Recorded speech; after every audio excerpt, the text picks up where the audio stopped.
Alors, j'ai décidé de faire cette vidéo pour faire plaisir à quelqu'un qui se reconnaîtra dans cette petite vidéo. Alors, moi, je fais de la cuisine et moi, je suis Madame Robot. Vous savez, la seule personne au monde qui achète tous les robots, il suffit 30 secondes pour me convaincre. Comment j'avais pas besoin d'un air fryer, mais j'ai entendu des collègues qui parlaient du air fryer. J'ai adoré le air fryer et j'ai fait quoi? Une petite clic-clac Amazon. Bref. On verra le sujet plus tard. Donc aujourd'hui, ma recette, c'est faire de la pâte brisée maison avec mon ami le compagnon. Petit dernier robot qui fait que je vais faire la petite pâte brisée. Alors, en pâte brisée, qu'est-ce qu'il me faut? Et bien alors, on va prendre farine, il nous faut du sel. On va prendre le sel basique comme ça. Ma super balance. Ma balance, je la mets en grammes. Il me faut 240 grammes de farine. Mais il faut quand même être assez précis. 70 grammes d'eau d'ordine. Et je me fais 70 grammes d'eau. Si vous me prenez un peu pour une maniaque, peut-être que c'est vrai, je vais pas mentir. Bon, un petit peu de sel. Tac, tac, tac, tac. Voilà, ensuite il me faut le beurre, faire 120 grammes de beurre, je vais mettre que 60 grammes de beurre et 60 grammes d'huile d'olive. Cette pâte, bien évidemment, vous pouvez la parfumer après quand elle sera prête à plein d'autres choses. 60 grammes, parfait. Moi personnellement, je le fais un petit tour au micro-ondes. Voilà, hop.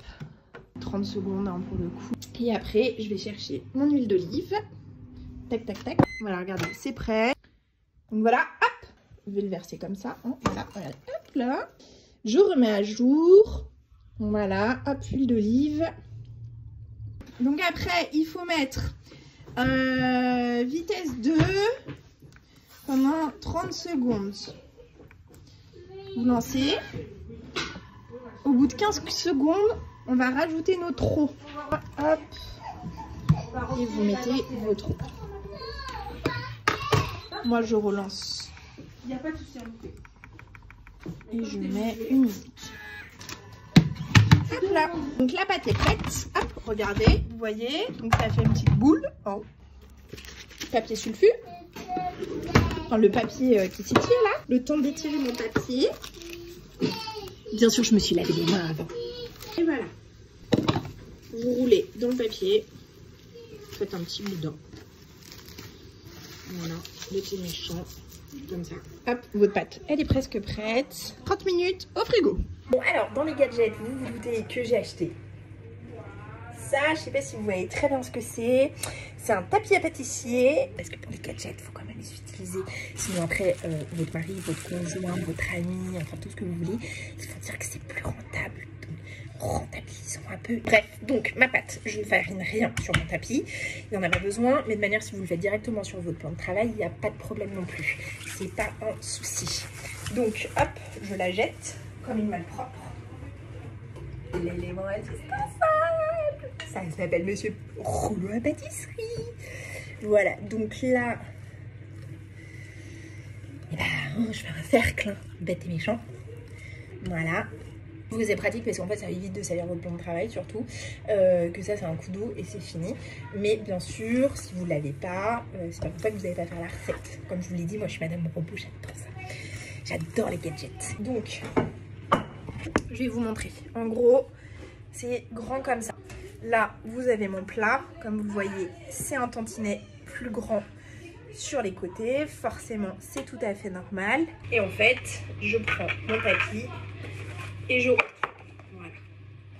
Ça paraît facile, c'est hyper simple. Ok. Donc là, vous avez des petits bords. Moi, j'aime pas trop, donc je les ramène dans mon plat. Comme c'est du fait maison, forcément, il y a des endroits où bah, vous n'avez pas de bord. Voilà, comme là, vous le voyez. On n'est pas chez Picard, on n'est pas chez Madame Marie ou autre. Moi, par automatisme, je la pique automatiquement. Voilà, après c'est une tarte tomate. Je vais pas mettre de crème, je vais pas mettre tout ça, ça va faire plutôt un peu quiche, mais c'est un petit peu le but pour le coup. Là c'est vraiment ce que j'appelle une tarte. Pour moi une tarte c'est juste que vous avez la pâte, vous avez les ingrédients Une quiche, c'est quand vous mettez la crème. Donc pour moi, c'est un peu ça la différence. Après, je sais pas pour vous. Donc moi, je fais vraiment une tarte, d'accord?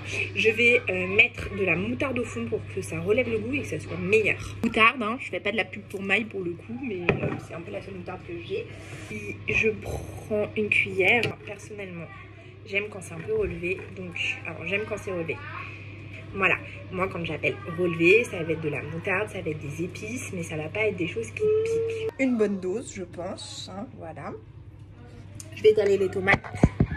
Alors, hop, j'étale mes tomates un peu comme ça me plaît. Hop. Je glisse après la mozzarella, voilà. Donc j'en mets un peu répartie de manière un peu partout. Moi je la mets en dessous des tomates. Où j'alterne, cachée avec les tomates. Les repas faciles. Ça, c'est un repas que je ne vais pas manger ce soir. Moi, j'adore l'origan, mais vous n'avez aucune obligation. Ça se fait bien avec du basilic, ça se fait avec du persil, ça se fait avec tout ce que vous voulez pour le coup. Ok, moi, c'est parce que vraiment, j'aime ça. Tadam! Bon, alors, je sais pas si vous voyez très bien, mais voilà. Comme vous le voyez, il y a vraiment des épices. Voilà. Ok, voilà. Elle est dans un plat assez grand pour le coup. Et donc elle va partir au four.